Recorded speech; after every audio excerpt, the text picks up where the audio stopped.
ನಮಸ್ಕಾರ ವೀಕ್ಷಕರೇ, ಗೃಹಲಕ್ಷ್ಮಿಯ 31ನೇ ಕಂತಿನ ಹಣ ನೋಡಿ ಇವತ್ತಿನಿಂದ ಬಿಡುಗಡೆ ಶುರುವಾಗಿದೆ ಅಂತ ಈಗ ಹೊಸದಾಗಿ ಸರ್ಕಾರ ಶುರುವಾಗಿದೆ ನೋಡಿ. ಈಗ ಸಿಎಂ ಯಾರಪ್ಪ ಅಂದರೆ ಖಂಡಿತ ಎಲ್ಲರಿಗೂ ಗೊತ್ತು, ಅದು DK ಶಿವಕುಮಾರ್ ಅವರು ಅಂತ ನೋಡಿ ಸ್ನೇಹಿತರೆ. ಇದರ ಹಿಂದೆ ಯಾರಪ್ಪ ಇದ್ರು ಅಂದರೆ ಸಿಎಂ ಸಿದ್ದರಾಮಯ್ಯ ಅವರು ಇದ್ರು. ಅವರು ರಾಜೀನಾಮೆ ಕೊಟ್ಟಿದ್ದರಿಂದ DK ಶಿವಕುಮಾರ್ ಅವರು ಈಗ ಸಿಎಂ ಆಗಿದ್ದಾರೆ ನೋಡಿ ಸ್ನೇಹಿತರೆ.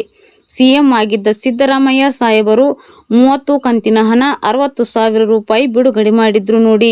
ಈಗ ಮಹಿಳಾ ಮತ್ತು ಮಕ್ಕಳ ಕುಟುಂಬ ಕಲ್ಯಾಣ ಇಲಾಖೆಯ ಸಚಿವೆಯಾಗಿದ್ದು ಯಾರಪ್ಪ ಅಂದರೆ ಲಕ್ಷ್ಮೀ ಹೆಬ್ಬಾಳ್ಕರ್ ಮೇಡಮ್. ಈಗ ಅವರು ಮಾಜಿ ಸಚಿವರು. ಸದ್ಯಕ್ಕೆ ಅವರಿಗೆ ಈ ಹೊಸ ಕ್ಯಾಬಿನೆಟ್ ಅಲ್ಲಿ ಇನ್ನೂ ಯಾವುದೇ ರೀತಿ ಸಚಿವ ಸ್ಥಾನ ಕೊಟ್ಟಿಲ್ಲ ಸ್ನೇಹಿತರೆ. ಮುಂದೆ ಏನಾಗುತ್ತೆ ನೋಡೋಣ. ಲಕ್ಷ್ಮೀ ಹೆಬ್ಬಾಳ್ಕರ್ ಮೇಡಮ್ ಅವರೇ ಹೇಳಿಕೆ ನೀಡಿದ್ರು. ಸಿಎಂ ಸಿದ್ದರಾಮಯ್ಯ ಅವರೇ 2 ಕಂತಿನ ಹಣ ಯಾವುದು ಅಂದರೆ 31ನೇ ಕಂತಿನ ಹಣ ಬಿಡುಗಡೆ ಮಾಡಿದ್ರು. ನಿಮ್ಮ ಮಹಿಳಾ ಮತ್ತು ಮಕ್ಕಳ ಕುಟುಂಬ ಕಲ್ಯಾಣ ಇಲಾಖೆಗೆ ಒಟ್ಟು ಹೆಚ್ಚು ಕಮ್ಮಿ 5,000 ಕೋಟಿ ರೂಪಾಯಿ ಬಿಡುಗಡೆ ಮಾಡಿದ್ರು ಅಂತ ಸಚಿವರೇ ಹೇಳಿಕೆ ನೀಡಿದ್ರು ಸ್ನೇಹಿತರೆ. ಆಗ ಸಚಿವೆ ಆಗಿದ್ದರಿಂದ ನಾವು ಸಚಿವರೇ ಅನ್ಬೇಕಾಗುತ್ತೆ. ಅವರು ಹೇಳಿಕೆ ನೀಡಿದ್ರು ನೋಡಿ. ಅದಾದಮೇಲೆ ನಿಮಗೆ ಒಂದು 15 ದಿವಸ ಆದಮೇಲೆ 30ನೇ ಕಂತಿನ ಹಣ ಬಿಡುಗಡೆ ಆಯಿತು ನೋಡಿ.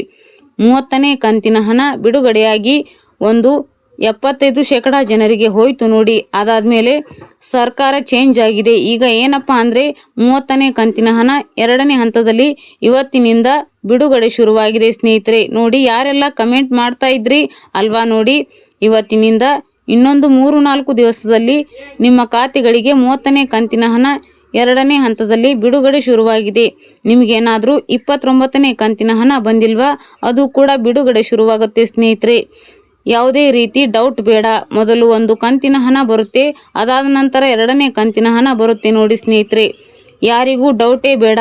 ಒಂದು ಕಂತು ಬಂದ ಮೇಲೆ ನೆಕ್ಸ್ಟ್ ಕಂತಿನ ಹಣ ನಿಮಗೆ ಬರುತ್ತೆ 1, 2, 3 ದಿವಸದಲ್ಲಿ.